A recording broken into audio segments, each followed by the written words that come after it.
Summary of the Power of Habit: Why We Do What We Do in Life and Business by Charles Duhigg. Chapter 1: The Habit Loop.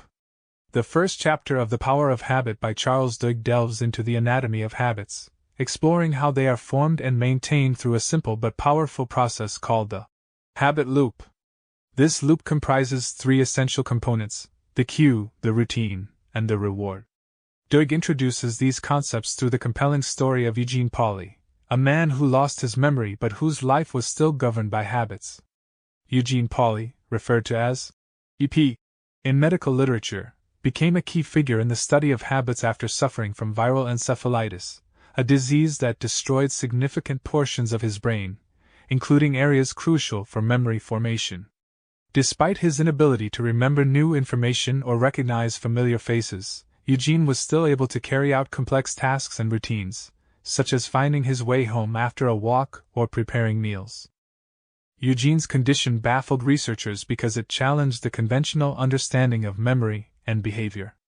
Although he couldn't recall recent events or form new memories, he could still navigate his home and perform daily activities, suggesting that his actions were driven by something other than conscious memory. This something was the ingrained patterns of behavior known as habits. The habit loop: cue, routine, reward. Duhigg explains that habits are formed and operate through a loop consisting of three key elements. 1. Cue. This is the trigger that initiates the habit. It can be anything from a specific time of day, a particular emotional state, a location, or the presence of certain people. For Eugene, cues might have been the sight of a particular tree or the smell of breakfast, which prompted him to engage in his daily routines. 2. Routine. This is the behavior or action that follows the cue. In Eugene's case, his routine was his daily walk around the neighborhood or preparing his breakfast. The routine is the most visible part of the habit loop and can be either a physical action, a mental routine, or an emotional response. 3. Reward. This is the satisfaction or benefit derived from the routine. Rewards can be tangible, like food or money, or intangible, like a feeling of accomplishment or relief. The reward reinforces the habit, making the brain remember and crave the routine the next time the cue is encountered. Over time, this loop becomes automatic. The brain, seeking to conserve energy, starts to operate on autopilot whenever the cue appears, executing the routine without requiring much thought. This automaticity is what makes habits so powerful. They allow the brain to save effort and focus on other tasks, but they also make it difficult to change entrenched behaviors. Neurological underpinnings of habits. Eugene's case provided critical insights into the neurological basis of habits. Researchers found that while the part of Eugene's brain responsible for forming new memories was damaged, the basal ganglia, a structure deep within the brain, remained intact. The basal ganglia is crucial for habit formation and operates independently of the brain regions involved in memory and decision-making. This explains why Eugene could still follow routines and respond to cues despite his severe memory loss. Duhigg discusses how the basal ganglia's role in habit formation is a product of evolution. Habits free up mental resources by allowing the brain to delegate routine tasks to this more primitive, automatic part of the brain. This delegation means that once a habit is established, it becomes difficult to break, as the basal ganglia will continue to drive the behavior even if the conscious mind is focused elsewhere. Practical applications of the habit loop. Understanding the habit loop is crucial not only for comprehending human behavior but also for modifying it. Duhigg argues that by identifying the components of the habit loop, specifically, the cue and the reward, individuals and organizations can change the routines and thereby alter habits. This process is the foundation of many behavioral change strategies, from personal development plans to corporate training programs. For example, Duhigg illustrates the power of the habit loop with the story of Pepsodent toothpaste. In the early 20th century, Claude C. Hopkins, a prominent advertising executive, was tasked with selling Pepsodent. Hopkins created a campaign that linked toothbrushing with a specific reward: the cool, tingling sensation that people felt after using the toothpaste.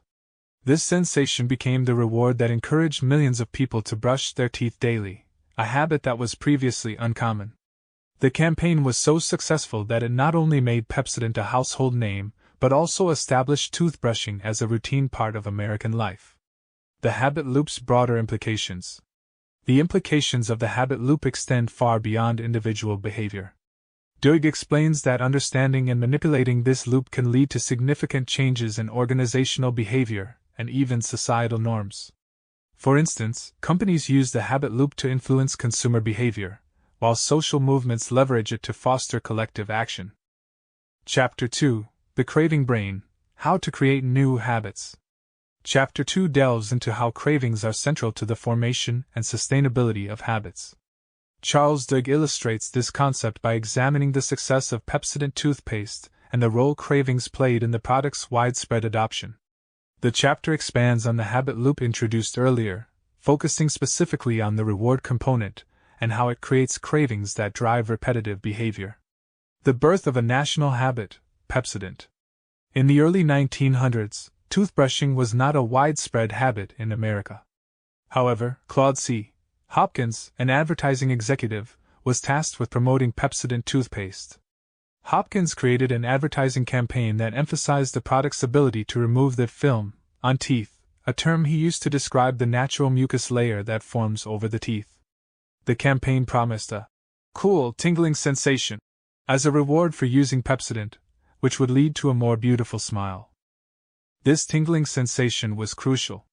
It wasn't just a physical experience, it created a craving in users. Over time, people began to associate the tingling with clean teeth and a fresh mouth, leading them to crave the feeling. This craving drove them to continue using Pepsodent regularly, thereby establishing a new national habit of daily toothbrushing. The role of cravings in habit formation. Duhigg explains that for a habit to truly take hold, the brain must begin to expect a reward as soon as the cue is recognized. This anticipation creates a craving. For instance, in the case of Pepsodent, people began to crave the sensation of clean teeth as soon as they felt the film on their teeth or saw a Pepsodent ad. The craving propelled them into action, brushing their teeth with Pepsodent, to achieve the desired reward. This process demonstrates that it's not enough for a cue to trigger a routine. The reward must create a craving that drives the behavior. This craving solidifies the habit loop, making the behavior more automatic over time. The more intense the craving, the stronger and more ingrained the habit becomes. Neurological evidence of craving. The chapter references neurological studies that reveal how cravings manifest in the brain. When subjects were shown a cue associated with a reward, such as the sight of food for someone who was hungry, their brain activity spiked, particularly in areas related to desire and anticipation. This spike indicated that the brain was beginning to expect the reward and was creating a craving for it. Interestingly, this anticipation and craving were present even when the reward wasn't immediately available. The mere thought of the reward, triggered by the cue, was enough to activate the craving. This neurological response explains why habits are so hard to break. The craving persists even when the routine doesn't immediately result in the expected reward. Applications in marketing and behavior change. Duhigg explains how companies and marketers have harnessed the power of cravings to drive consumer behavior. For instance, Febreze, a product developed by Procter & Gamble, initially struggled in the market. It was designed to remove odors, and early marketing campaigns focused on this functionality. However, sales were disappointing because consumers didn't have a strong craving to eliminate odors they had become accustomed to. To turn Febreze into a success, the marketing team rebranded it as a product that not only removed odors but also left behind a fresh scent, a new kind of reward. They created ads that showed people using Febreze as a finishing touch after cleaning, reinforcing the idea that a room wasn't truly clean until it smelled clean. This created a craving for the fresh scent, which in turn drove people to use Febreze regularly as part of their cleaning routine. The success of Febreze demonstrates that for a habit to form, the reward must create a craving that pulls the user into the routine. Without this craving, even a product with a clear benefit might fail to become a habit. Cravings and personal habits. On a more personal level, understanding cravings can help individuals create new habits or change existing ones. Duhigg suggests that by identifying the cravings that drive a habit, one can manipulate the cues and rewards to either reinforce a positive habit or disrupt a negative one. For example, someone trying to develop a habit of regular exercise might focus on the craving for the endorphin rush that follows a workout, rather than just the long-term health benefits. By creating a strong, immediate craving, the new habit is more likely to stick. Conclusion: Harnessing the power of craving. Chapter 2 emphasizes that cravings are the engine that drives the habit loop. Without a craving for the reward, the cue might not trigger the routine, and the habit may never fully take root. By understanding and harnessing the power of cravings, individuals and organizations can create and sustain habits that lead to significant changes in behavior. Chapter 3: The Golden Rule of Habit Change: Why Transformation Occurs. In Chapter 3, Duhigg explores the process of habit change, focusing on what he calls the Golden Rule of Habit Change. This rule emphasizes that to change a habit, you must keep the old cue and the old reward, but insert a new routine. The chapter also discusses the importance of belief in sustaining habit change, particularly through the lens of Alcoholics Anonymous, and the experiences of NFL coach Tony Dungy. The Golden Rule of Habit Change. Duhigg introduces the Golden Rule of Habit Change by explaining that habits can be changed if the underlying components of the habit loop, cue and reward, are left intact. The key is to replace the routine, the actual behavior that follows the cue, with a new one that leads to the same reward. For example, someone who habitually smokes when stressed can replace the routine of smoking with another activity, such as exercising or meditating, that provides the same relief from stress. The cue, stress, and the reward, relief, remain the same, but the routine has changed. This principle is central to many habit change programs, including Alcoholics Anonymous. In AA, the cue, stress or a trigger for drinking, and the reward, relief or escape are acknowledged, but the routine of drinking is replaced with attending meetings or calling a sponsor. This new routine helps individuals maintain sobriety while still addressing the underlying need for comfort or relief. Belief, the essential component of habit change. While the Golden Rule is a powerful tool for changing habits, Duhigg argues that belief is a crucial component that supports long-term change.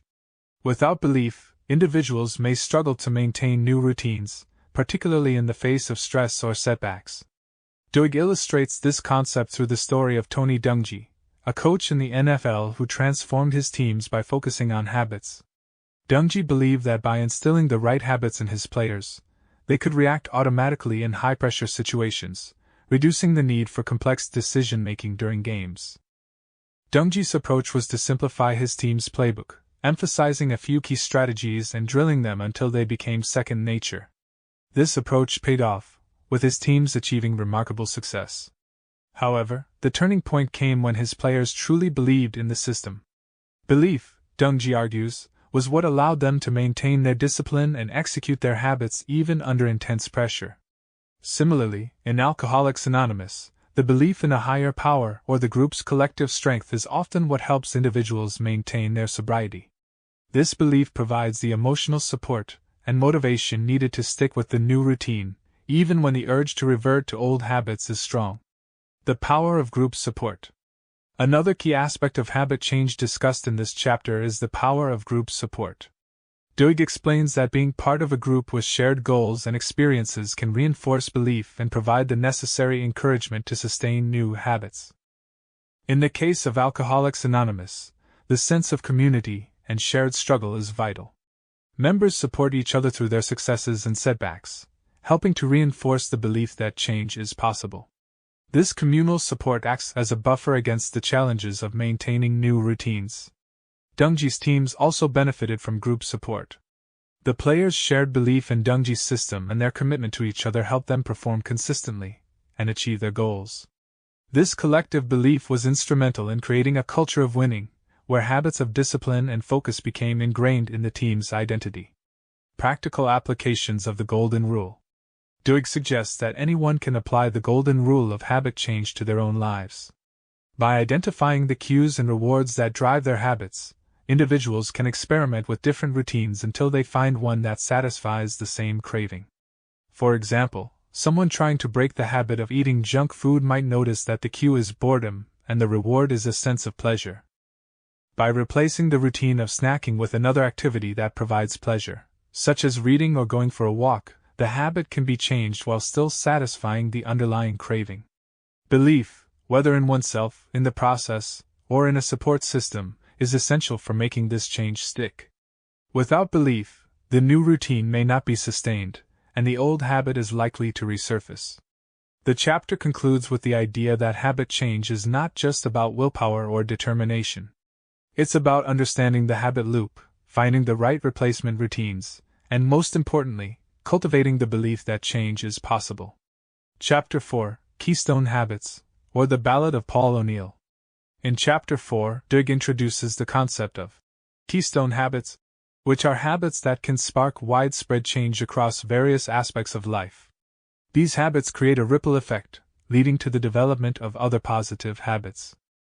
Duhigg illustrates this concept through the story of Paul O'Neill, who transformed Alcoa, a struggling aluminum company, into one of the safest and most profitable companies in the world by focusing on a single keystone habit: safety.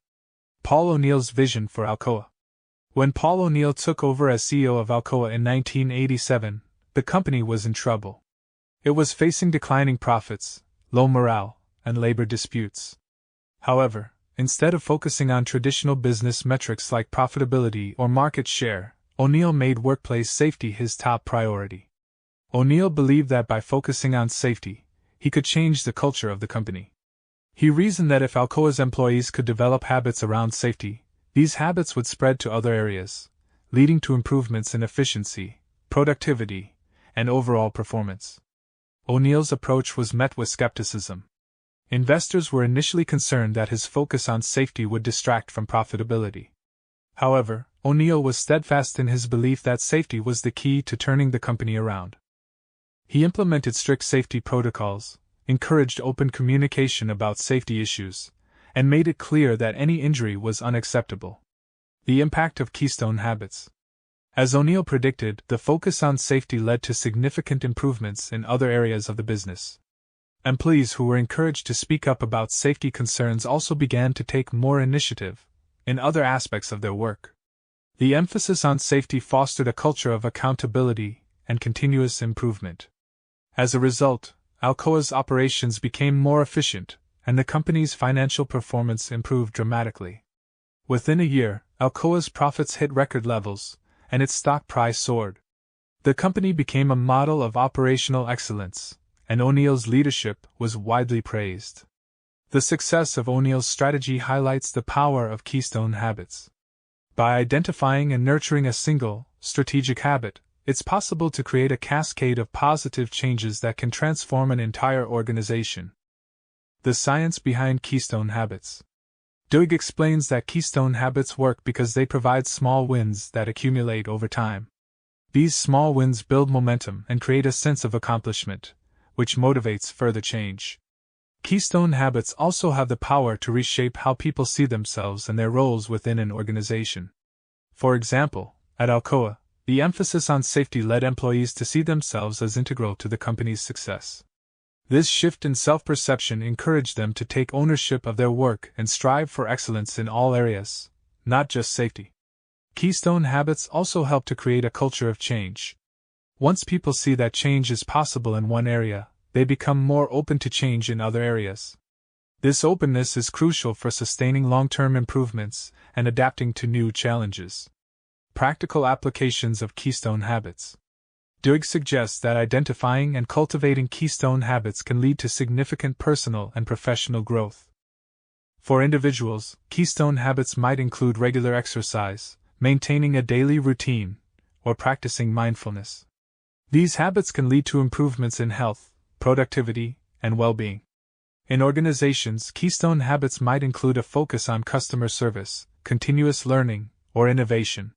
By prioritizing these habits, companies can create a culture of excellence that drives success across all areas of the business.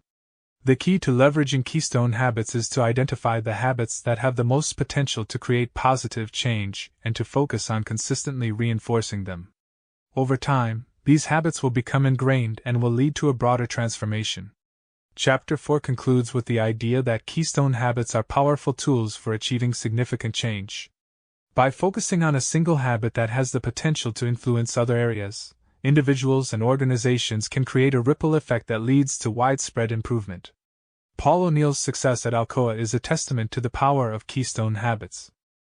His unwavering focus on safety not only made Alcoa one of the safest companies in the world but also transformed it into one of the most profitable and admired. This chapter serves as a reminder that sometimes, the most effective way to achieve big goals is to start with small, strategic changes. Chapter 5: Starbucks and the Habit of Success. Chapter 5 focuses on the role of willpower in habit formation and success, particularly through the lens of Starbucks employee training programs.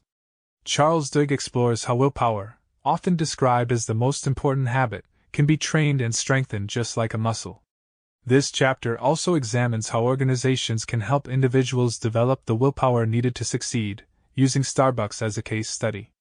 The role of willpower in success. Duhigg begins by discussing research that shows willpower is a critical factor in achieving success, both personally and professionally. Studies have demonstrated that individuals with strong willpower tend to have better outcomes in various areas of life, including education, career, and relationships. However, willpower is not an innate trait that some people have and others don't.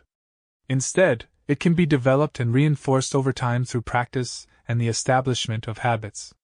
One of the key studies mentioned in this chapter is the famous marshmallow test, conducted in the 1960s by psychologist Walter Mischel.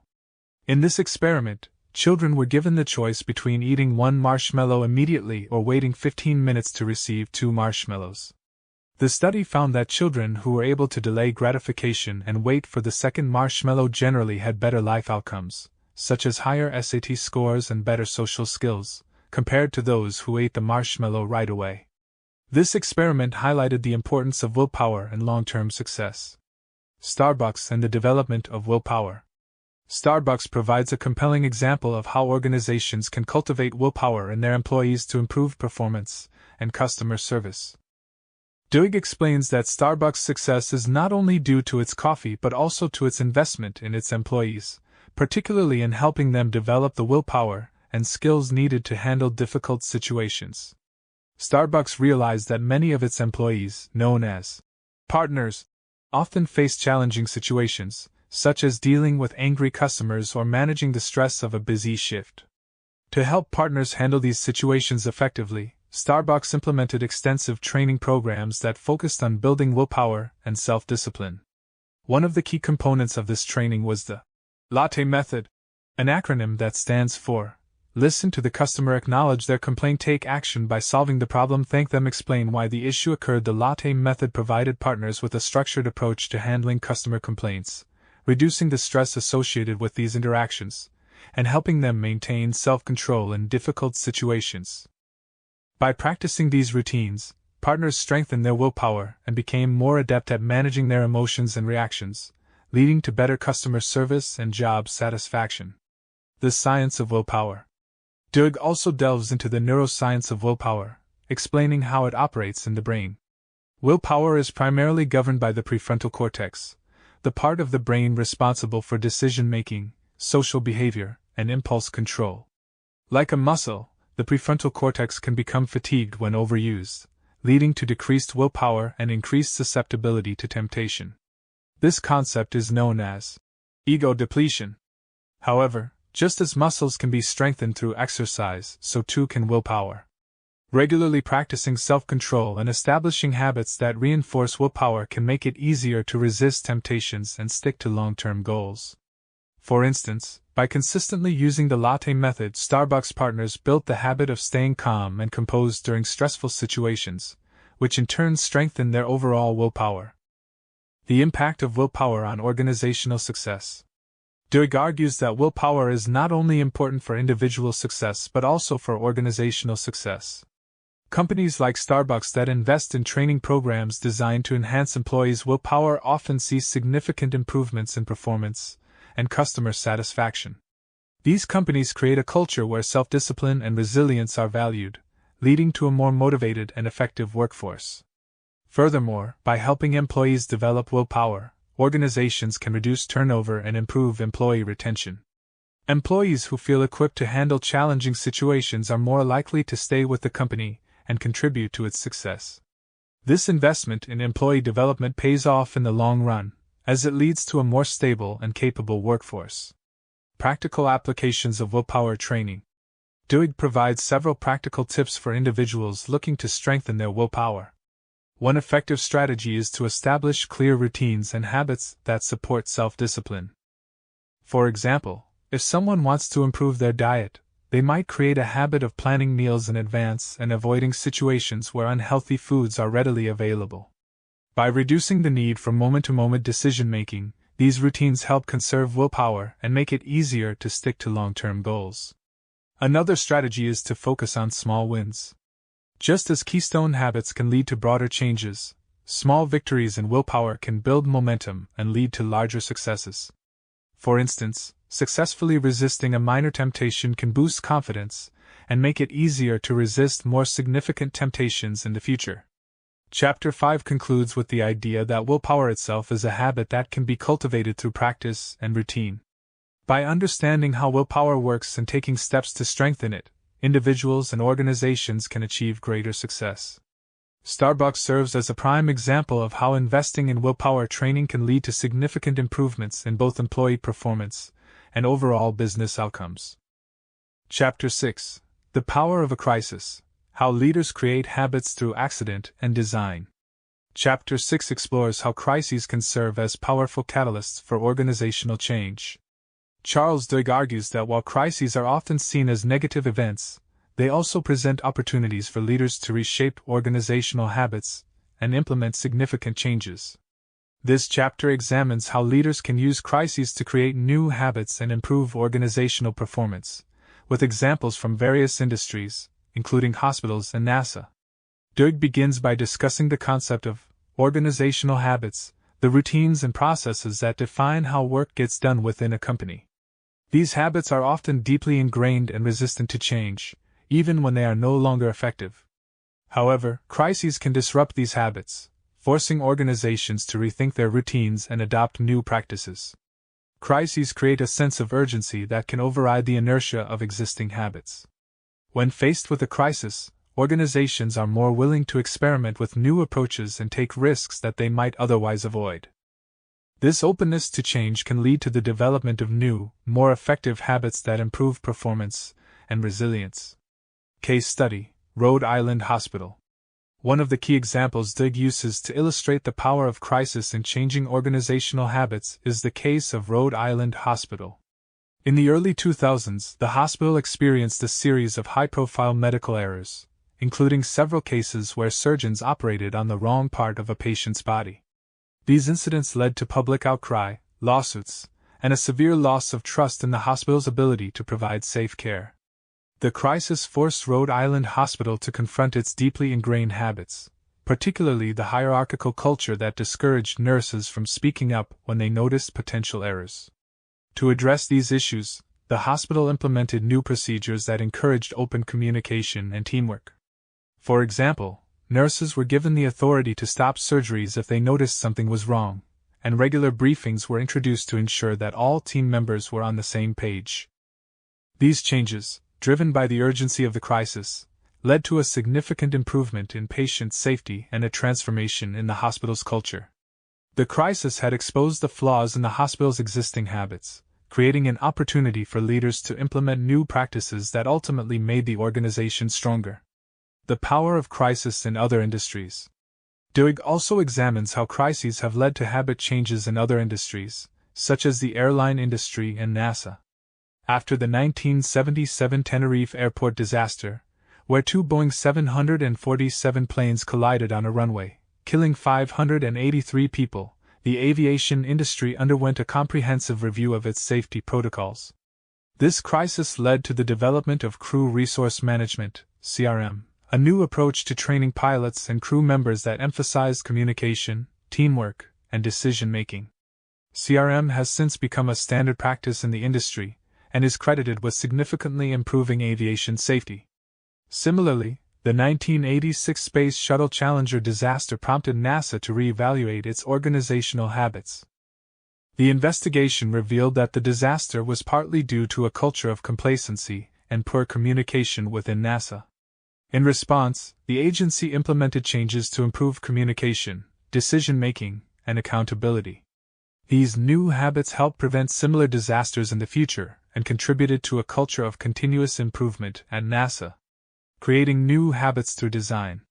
While crises can create opportunities for change, Duhigg emphasizes that leaders don't have to wait for a crisis to occur to implement new habits. By proactively designing organizational habits, leaders can prevent crises from happening in the first place and ensure that their organizations are resilient in the face of challenges. Duhigg suggests several strategies for designing effective organizational habits. One approach is to identify the Keystone Habits that have the potential to influence other behaviors within the organization. For example, a focus on safety, as seen in the Alcoa case, can lead to improvements in other areas such as efficiency and productivity. Another strategy is to encourage open communication and collaboration across all levels of the organization. By fostering a culture where employees feel comfortable speaking up and sharing their ideas, leaders can ensure that potential problems are identified and addressed before they escalate into crises. The importance of leadership in habit change. Duhigg argues that leadership is critical in driving habit change within organizations. Leaders set the tone for the organization and can either reinforce existing habits or challenge them. During a crisis, effective leaders seize the opportunity to implement new habits that align with the organization's goals and values. The chapter concludes with the idea that while crises are often seen as negative events, they also present valuable opportunities for growth and improvement. By understanding the power of crises to disrupt old habits and create new ones, leaders can use these moments to transform their organizations and achieve lasting success. Chapter 7: How Target Knows What You Want Before You Do, When Companies Predict and Manipulate Habits. Chapter 7 explores the use of predictive analytics by companies to understand and influence consumer habits. Charles Duhigg focuses on how Target, one of the largest retail chains in the United States, uses data to predict customer behavior and tailor its marketing strategies accordingly. This chapter examines the ethical implications of predictive analytics and how companies can use this powerful tool to shape consumer habits. Duhigg explains that predictive analytics involves analyzing large amounts of data to identify patterns and make predictions about future behavior. In the context of retail, companies like Target use predictive analytics to anticipate what products customers are likely to buy and when.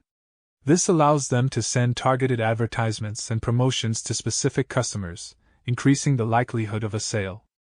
One of the key figures in Target's use of predictive analytics is Andrew Pohl, a statistician who developed algorithms to predict when customers might be going through significant life changes, such as pregnancy.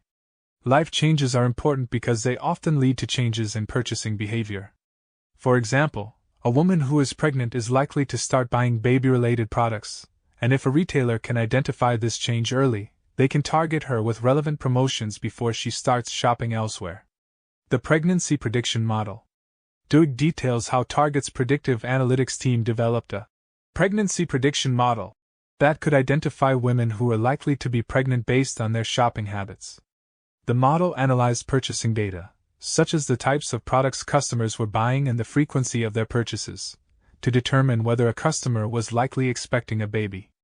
For example, if a customer suddenly started buying unscented lotion, supplements, and large quantities of cotton balls, the model might flag her as potentially pregnant.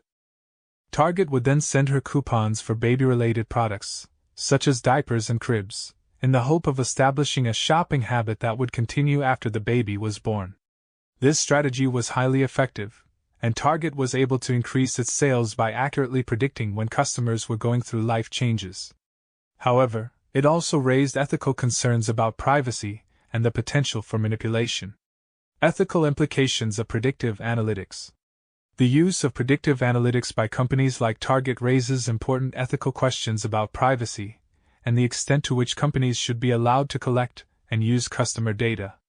Duhigg discusses several instances where Target's marketing strategies led to unintended consequences, such as when a teenage girl's pregnancy was revealed to her father after Target sent her baby product coupons.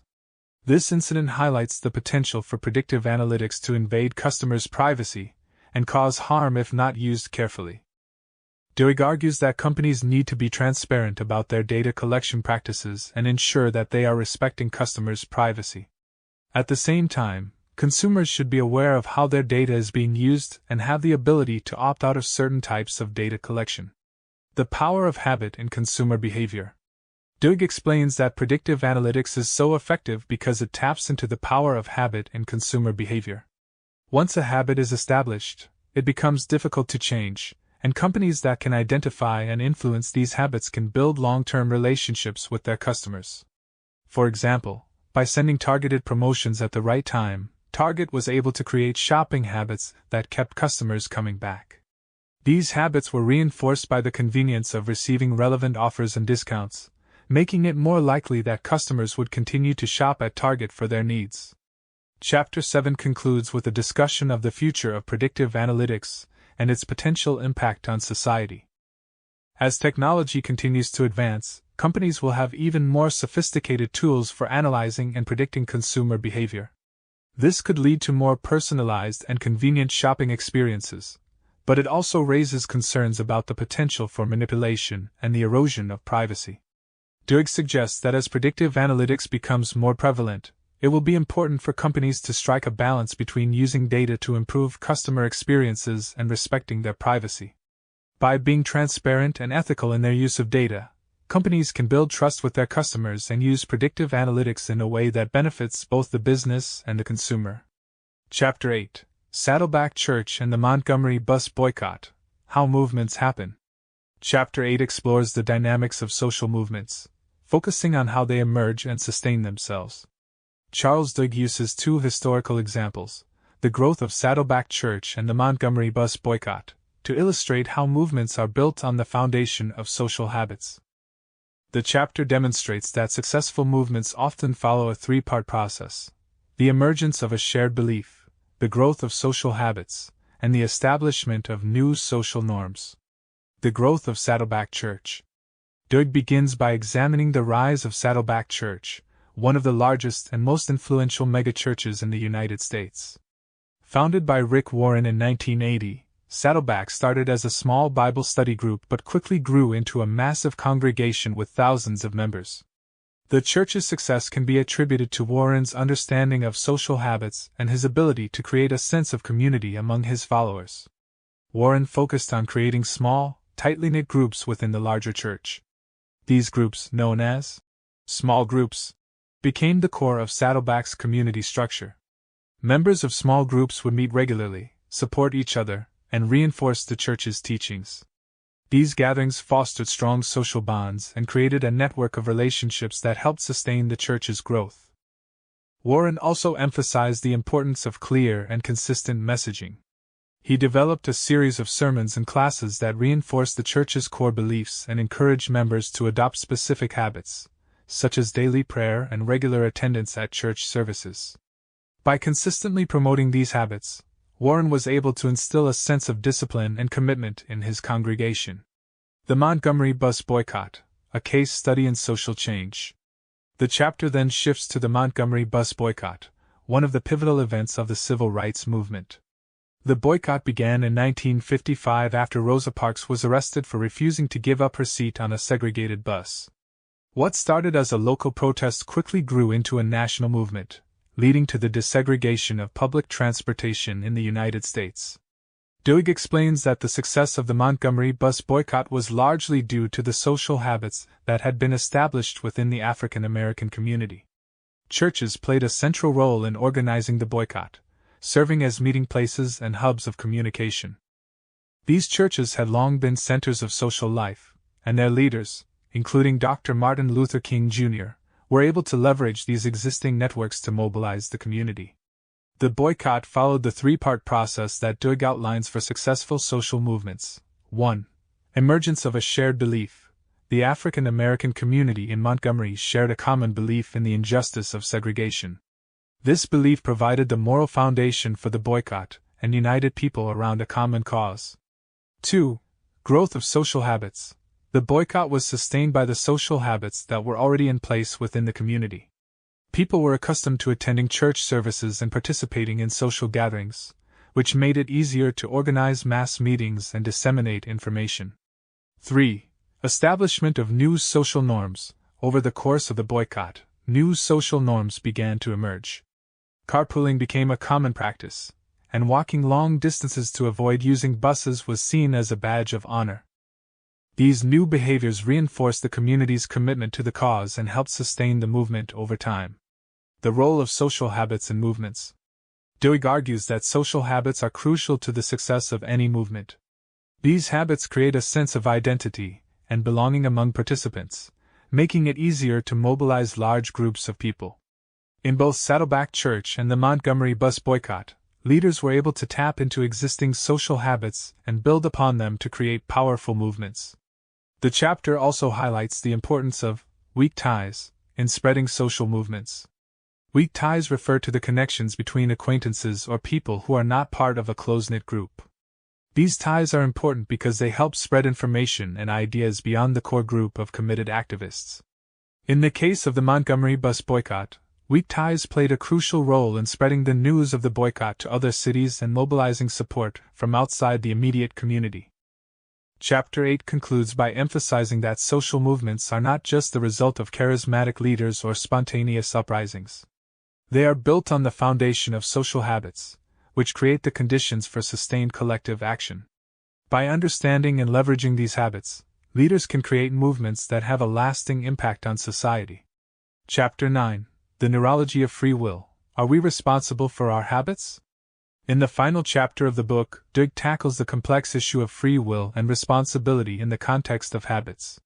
He explores the neurological basis of habits and examines whether individuals can be held accountable for behaviors that are driven by deeply ingrained habits.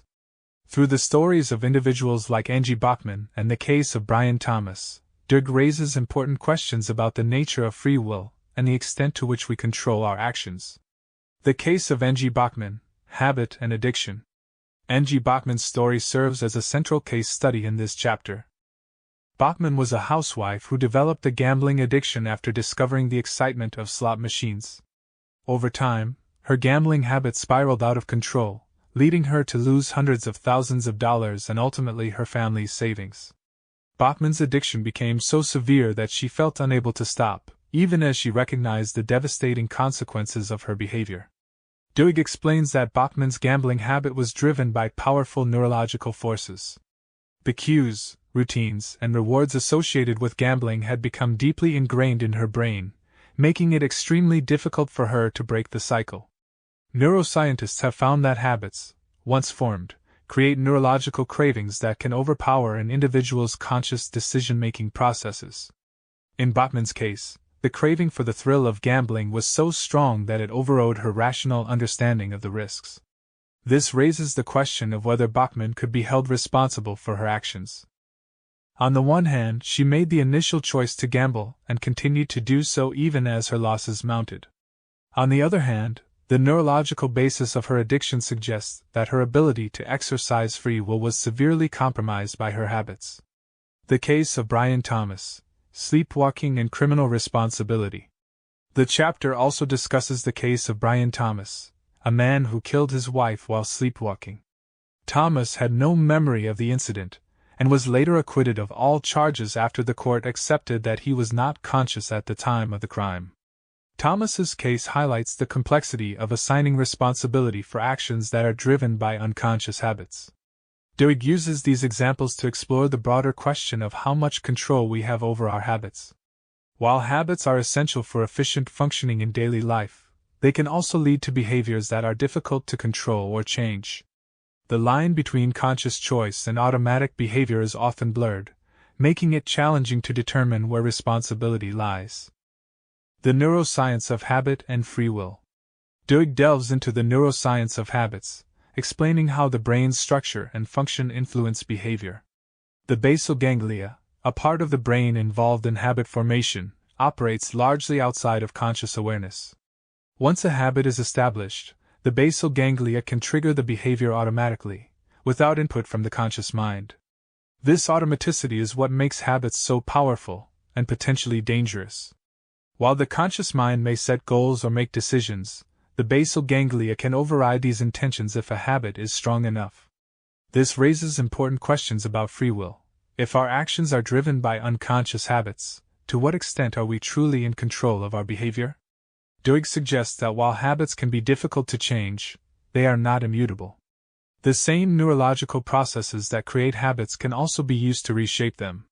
By understanding the habit loop, cue, routine, and reward, individuals can take steps to modify their habits and regain control over their actions. The legal and ethical implications.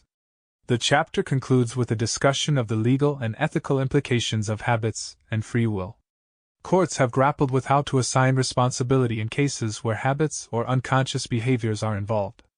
Should individuals like Angie Bachman or Brian Thomas be held accountable for actions that were driven by deeply ingrained habits or unconscious processes?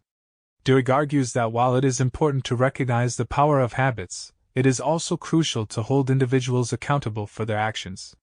Even if habits are formed unconsciously, there is still a degree of personal responsibility in how one responds to those habits. Understanding the neurological basis of habits can provide insight into behavior, but it does not absolve individuals of responsibility. Chapter 9 offers a nuanced exploration of the interplay between habit and free will. While habits play a powerful role in shaping behavior, they do not entirely eliminate the possibility of choice. Individuals can take steps to change their habits and regain control over their actions, but this requires effort and awareness. Appendix: A Reader's Guide to Using These Ideas. The appendix of The Power of Habit provides readers with a practical guide to applying the concepts discussed in the book. Duhigg offers a framework for diagnosing and changing habits, emphasizing that while there is no one-size-fits-all formula, there are strategies that can help individuals reshape their behaviors. Duhigg outlines a simple framework for changing habits, which involves 4 key steps. 1. Identify the routine. The first step is to identify the routine, the behavior that you want to change. This requires careful observation of your daily actions and the contexts in which they occur. 2. Experiment with rewards. The next step is to experiment with different rewards to understand what drives the routine. For example, if you have a habit of eating a cookie every afternoon, you might try replacing the cookie with other activities, such as taking a walk or chatting with a friend, to see if they provide a similar sense of satisfaction. 3. Isolate the cue. Once you understand the reward, you need to isolate the cue that triggers the habit. Cues can be related to time, location, emotional state, or other factors. Identifying the cue helps you recognize when the habit is likely to occur. 4. Have a plan. The final step is to create a plan for changing the habit. This involves deciding in advance how you will respond to the cue and what new routine you will follow to achieve the desired reward. Applying the framework to different habits. Duhigg explains that this framework can be applied to a wide range of habits, from personal behaviors like overeating or procrastination to organizational habits like improving teamwork or productivity. The key is to approach habit change as a process of experimentation and adaptation. For example, if you want to develop a habit of regular exercise, you might start by identifying the routine you want to establish, such as going for a run every morning. You would then experiment with different rewards to see what motivates you, such as the satisfaction of tracking your progress or the enjoyment of listening to music while you run. Next, you would identify the cues that trigger your desire to exercise, such as waking up in the morning or finishing breakfast. Finally, you would create a plan to incorporate exercise into your daily routine. The appendix concludes by emphasizing that changing habits is an ongoing process that requires patience and persistence. While the framework provided can help guide the process, it is important to recognize that habit change is not always linear or straightforward. Some habits may be more resistant to change than others, and setbacks are a natural part of the process. Duhigg encourages readers to view habit change as a journey rather than a destination. By continually experimenting with different approaches and refining their strategies, individuals can gradually reshape their habits and achieve their goals. Thank you for joining our quest for infinite growth. If you enjoyed this, please like and follow Infinite Self-Improvement on all social media and podcasts. We'll see you soon, but until then, remember that your potential is infinite.